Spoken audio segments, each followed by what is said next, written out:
آج کل بڑا فیشن بن گیا، عورتیں اپنے بال تراشنا شروع کر دیتی ہیں، کبھی ڈیزائن میں، کبھی چھوٹے کبھی بڑے۔ اللہ کے نبی نے فرمایا کہ بالوں کا تراشنا عورتوں کے لیے حرام ہے، کبیرہ گناہ ہے، بہت بڑا گناہ ہے۔ بال چھوٹے کرانا، اس کی وجہ یہ ہے کہ عورتوں کا مردوں کے مشابہ نہ ہونا۔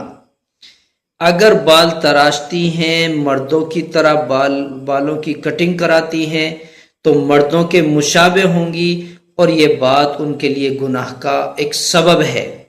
اسی وجہ سے فرمایا کہ مردوں کا داڑھی کاٹنا یہ حرام ہے، عورتوں کے مشابہ ہے۔ تو عورتوں کو مردوں کے مشابہ، مردوں کو عورتوں کے مشابہ لباس ہو، وضاقتہ ہو، اگر وہ اس طرح کرتے ہیں تو ناجائز اور گناہ کا کام کر رہے ہیں، اس سے پرہیز کرنا چاہیے۔ البتہ اگر کسی ڈاکٹر نے طبعی اعتبار سے، طبی اعتبار سے، حکمت کے اعتبار سے بال تراشنے کا حکم دے دیا کسی بیماری کی وجہ سے، تو پھر یہ مجبوری ہے۔